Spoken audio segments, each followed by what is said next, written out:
संपूर्ण सेना लेकर जाओ और फैल जाओ संपूर्ण राज्य में। और पिछले 10 दिनों में जितने शिशुओं ने यहाँ जन्म लिया उन सबको लेकर आओ। मैं भी यहाँ विष्णु अवतार की सुंदर छवि के दर्शन करने आया हूँ पिताश्री। आप ये भूल गए हैं कि आपकी दृष्टि से उस नन्हे से शिशु पर विपदा आ सकती है। कहीं ऐसा तो नहीं कि तुम्हारे घर में भी किसी शिशु ने जन्म लिया हो? बता दो मित्र। वसुदेव, बता दो मित्र, महाराज के प्रश्न का उत्तर दो। नंद केवल इसलिए भेंट लेकर नहीं आए क्योंकि उनकी उपज अच्छी हुई है, परंतु इसके पीछे कोई और प्रयोजन है।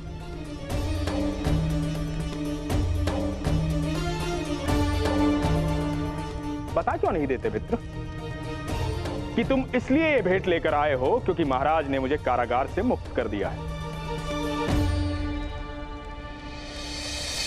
हाँ महाराज, नंद मेरे बचपन के मित्र हैं। जैसे ही इन्हें सूचना मिली कि आपने मुझे कारागार से मुक्त कर दिया है, मुझसे मिलने चले आए। आपसे स्पष्ट कहना नहीं चाहते ताकि आपको ग्लानि ना हो। निसंदेह मेरे मित्र आपके विश्वसनीय हैं और सदैव रहेंगे।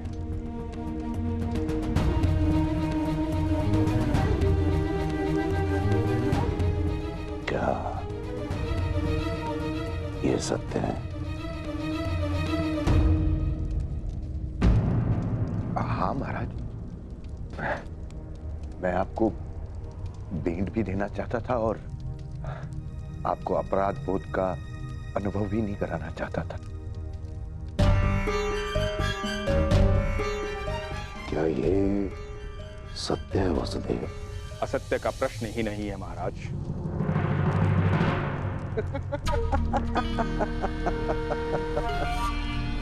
क्या अद्भुत मित्रता है तुम दोनों की, घनिष्ठ मित्रता।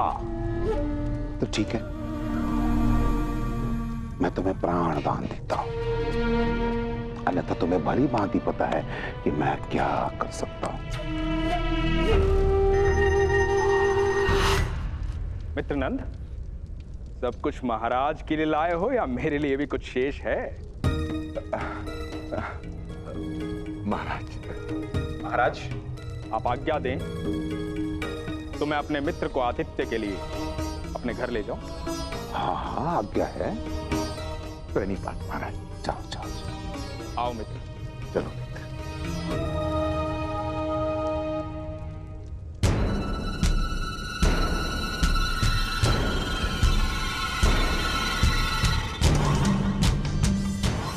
नंद,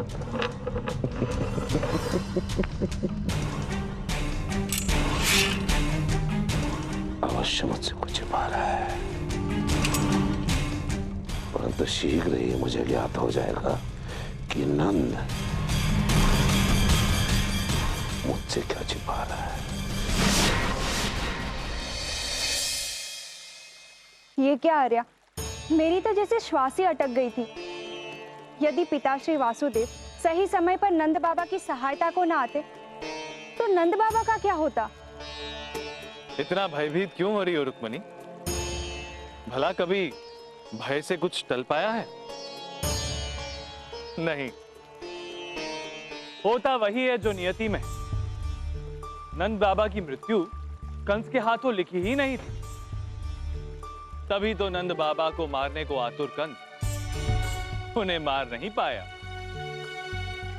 तनिक सोचो, यदि कंस को यह पता लग जाता कि मैं गोकुल में नंद बाबा के घर पे हूं, तो क्या वो मुझे जीवित छोड़ता? नहीं, परंतु नियति में कुछ और ही लिखा था। अब क्या कह रहे माधव, मेरी तो कुछ भी समझ में नहीं आ रहा है। यदि यही नियति थी तो फिर नंद बाबा ने कंस को आमंत्रित किया ही क्यों? मैं बहुत आतुर हूँ। एक और शनिदेव दुखी थे तो दूसरे ओर नंद बाबा संकट में थे। बताइए ना कि आगे क्या हुआ था? क्या नंद बाबा गोकुल में सबको सही समय पर यह संदेश दे पाए थे? मित्रनंद, मित्र, तुम्हारे सही समय पे आ गए मित्र, किंतु मैंने तो तुम्हें सूचना दी नहीं, तुम्हें कैसे ज्ञात हुआ? मुझे सूचित था मित्र। इतनी सारी भेंटें राजसभा के लिए लेकर आए हो, अवश्य ही उससे संबंधित होगा। मेरा अनुमान सत्य निकला। धन्यवाद मित्र। मैं तो लल्ला के जन्म के आयोजन पर कंस को निमंत्रण देने आया था। मुझे ज्ञात नहीं था मित्र कि दुष्ट कंस सारे शिशुओं का वध करने का क्रूर आदेश देगा। तुम सही समय पे आ गए मित्र। मित्र, मैं समय पर आ गया, तुम भी समय से निकलो। गोकुलवासियों को चेतावनी देनी है। कंस की मृत्यु का भय उसके सर पर चढ़कर तांडव कर रहा है, इसलिए वो पाप पर पाप किए जा रहा है। मित्र, शीघ्र अतिशीघ्र गोकुल जाओ। वहां के नवजात शिशुओं की रक्षा करना तुम्हारा उत्तरदायित्व है। मैं चलता हूं मित्र, मैं चलता हूं। मित्र नंद, मैं कुछ लेके आया हूं। इसमें झुंझुना है, तुम्हारे लला के लिए। मैंने अपने पुत्र के लिए बनवाया था, परंतु मेरे किसी उपयोग का नहीं।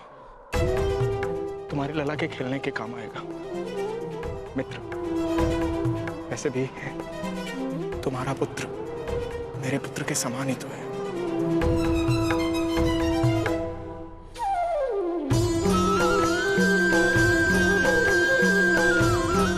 अवश्य मित्र, अवश्य। मैं चलता हूं मित्र, चलता हूं।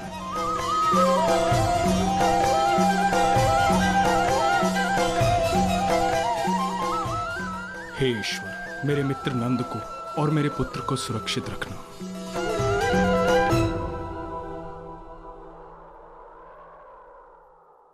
देव होकर भी कितना अभागा हूं मैं प्रभु।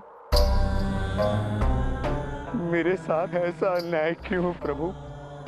प्रभु, आपने सभी देवताओं को दर्शन दिए, मनुष्य को भी अपने दर्शन का लाभ दिया। क्या मैं सबसे तुच्छ हूं?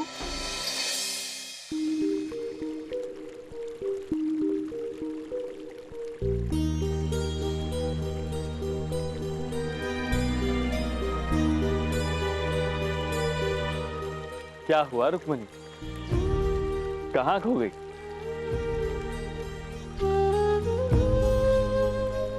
खोई नहीं हूं माधव, व्यथित हूं। मैं ये सोच रही हूं कि शनि देव पर उस समय क्या बीती होगी जब देवताओं ने उन्हें आपके दर्शन के लिए रोक दिया होगा। माना शनिदेव कठोर कार्य करते हैं, परंतु आराध्य के लिए तो सभी समान ही है ना। शनिदेव को आपके दर्शन ना करने का आदेश देने वाले वो देवता कौन होते हैं? अब क्या किया जाए रुक्मणी? शनिदेव न्याय के देवता और उनका कार्य ये है कि पाप करने वालों को वो दंडित करें, और इसी कारण उन्हें कठोर होना पड़ता है, क्योंकि वो दंडनायक हैं। उनके वश में केवल दंड देना लगता है। तो सबकी दृष्टि में उनका चित्रण ऐसा ही है कि वो केवल बुरा कार्य करते हैं, और जो उनकी दृष्टि में आता है उसके भाग्य बिगड़ जाते हैं। परंतु कोई समझना नहीं चाहता कि मनुष्य का भाग उसके कर्मों का दास। अर्थात उन्हें अपने उत्तरदायित्व को मनोयोग से पूर्ण करने का दंड मिला है। माना कि मनुष्य की प्रकृति होती है कि जो दंड देता है उससे भय करता है, परंतु देवता भी उन्हें नहीं समझे। और आप प्रभु, आपने भी ऐसा होने दिया। मैं भला ऐसे कैसे होने दे सकता हूं? मेरे होते हुए मेरे भक्त के साथ ऐसा अन्याय मैं नहीं होने दे सकता।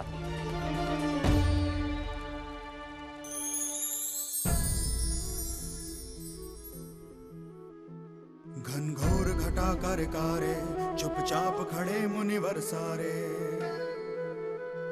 जब धर्म की नैया डूब रही, कर त्राहिमाम मिलके सारे। घनघोर घटा कर कारे, चुपचाप खड़े मुनिवर सारे। जब धर्म की नैया डूब रही, कर त्राहिमाम मिलके सारे। फिर छन से एक आवाज हुई, कानों से होके चित में रुकी। फिर छन से एक आवाज हुई, कानों से होके चित में रुकी। मिश्री सी किलकारी सुन के वृंदावन वासी मुदित हुए। हर्षित सारे मदमस्त हुए। जब नंद के घर में लाल दिखे, जब नंद के घर में लाल दिखे, जब नंद के घर में लाल दिखे।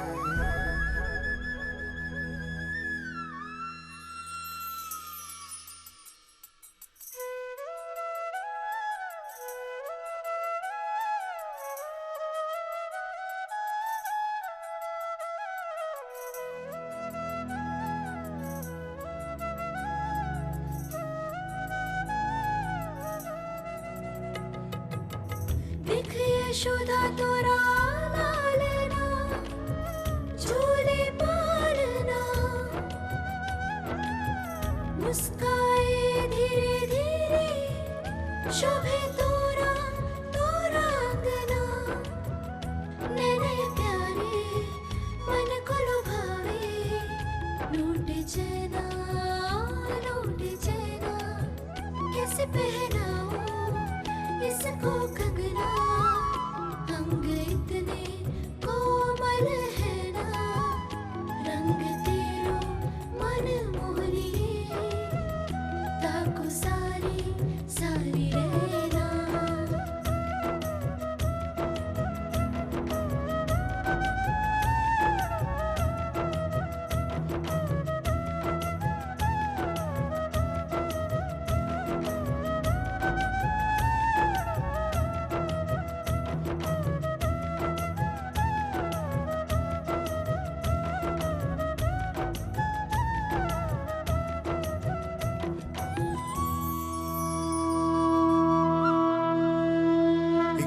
की किरण जगायो, वृंदावन को चमकायो। है चाह दिशा फिर भोर निशा, स्वागत करने को देव सखा। नतमस्तक तीनों लोक खड़ा, नतमस्तक तीनों लोक खड़ा, नतमस्तक तीनों लोक खड़ा।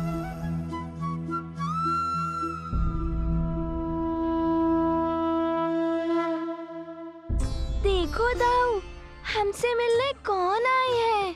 कौन? सारे देवता रूप बदलकर पधारे हैं। मेरा कर्म, जिसे करने का उत्तरदायित्व आपने मुझे सौंपा, आज वही मेरा दोष बन गया। क्यों वंचित रह गया मैं आपके दर्शन से? आपके निकट आकर, ब्रज की इस पावन भूमि में आकर ये आपके दर्शन न पा सका। ये कैसा दुर्भाग्य है मेरा प्रभु। कितना भागा हूं मैं।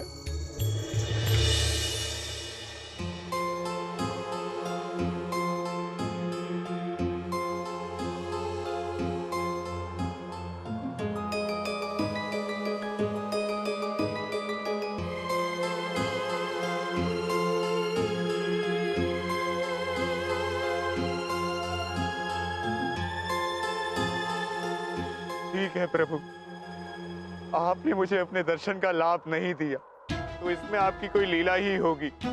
तो क्या हुआ अगर मैं आपके साक्षात दर्शन ना पा सका? इस माटी से आपकी मूर्त बनाकर मैं अपनी ये अभिलाषा पूरी कर लूंगा।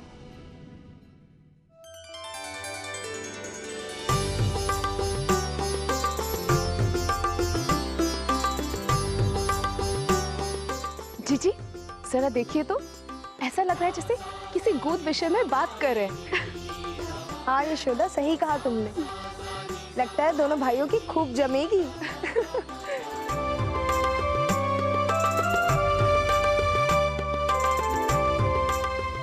यशोदा देवी से बोलिए हम ब्राह्मण हैं और उनके बालक से मिलने आए।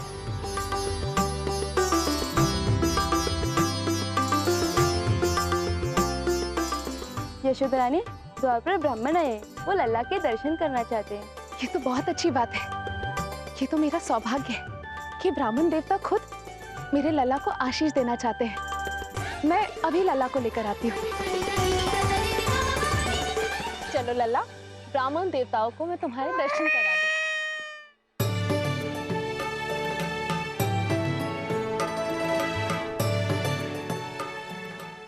ये क्या, लल्ला को मैं उठा क्यों नहीं पा रही हूँ? मेरा छोटा सा लल्ला इतना भारी क्यों लग रहा है मुझे?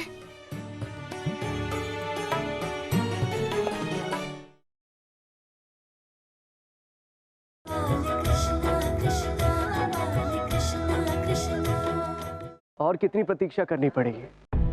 महाराज इंद्र, इतना विलंब क्यों लग रहा है? कहाँ रह गई नंद रानी? हमें लगता है हमें ही स्वयं जाकर प्रभु के दर्शन करने चाहिए।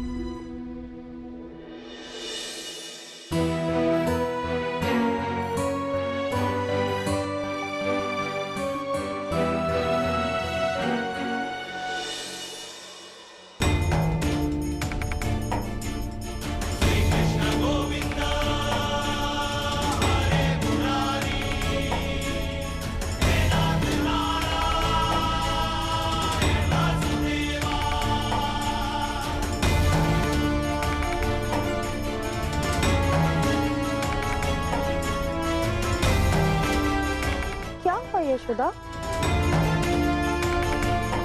पता नहीं जीजी, मैं लल्ला को नहीं उठा पा रही। कुछ नहीं, प्रसूति के बाद किंचित कमजोर हो गई हो तुम, इसलिए नहीं संभाल पा रही होगी। रुको, मैं उठा कर देती हूँ। हमारे नन्हे लल्ला में इतना भार कहाँ है?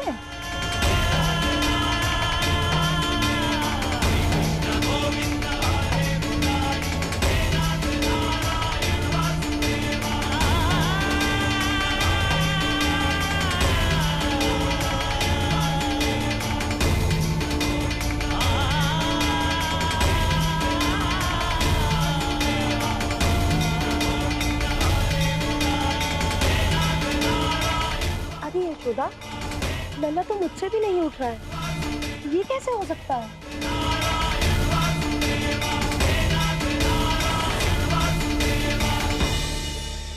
यशोदा देवी, आप अपने बालक को बाहर नहीं लाई, अतः हम स्वयं ही भीतर उसे मिलने चले आए। क्या अब हम आपके बालक के दर्शन कर सकते हैं? पधारिए ब्राह्मण देवता, आप सबका बहुत बहुत स्वागत है। ये मेरा सौभाग्य है कि आप स्वयं मेरे लल्ला को आशीष देने आए हैं।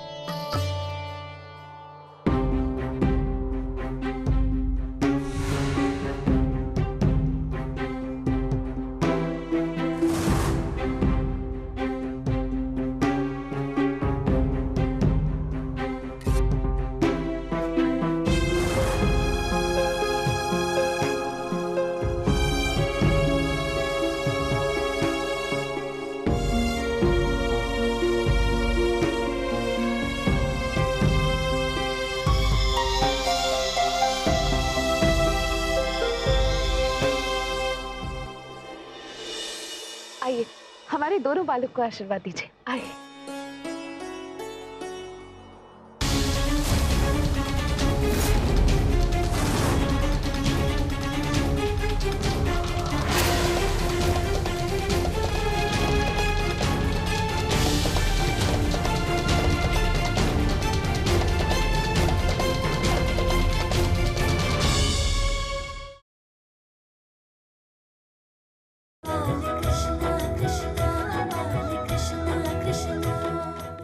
रोहिणी पुत्र के तो दर्शन हो गए, पर नंदरानी आपके पुत्र कहाँ हैं?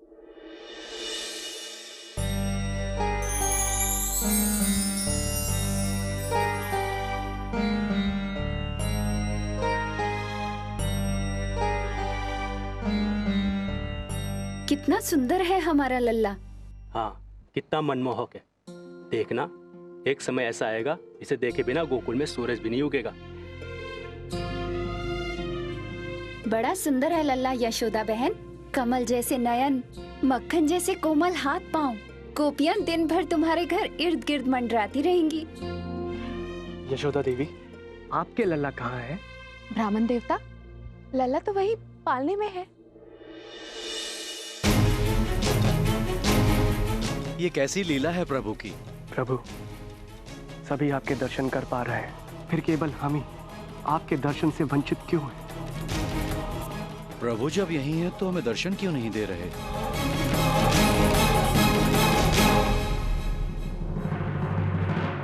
कदाचित हमें अनुमान है।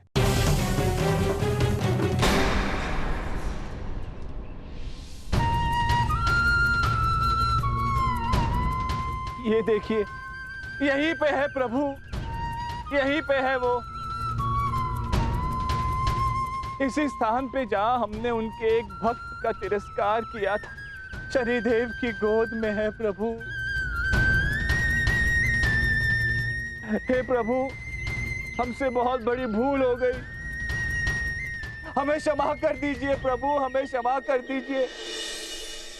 अपने भक्तों का तिरस्कार करने वालों को प्रभु भला दर्शन क्यों देंगे?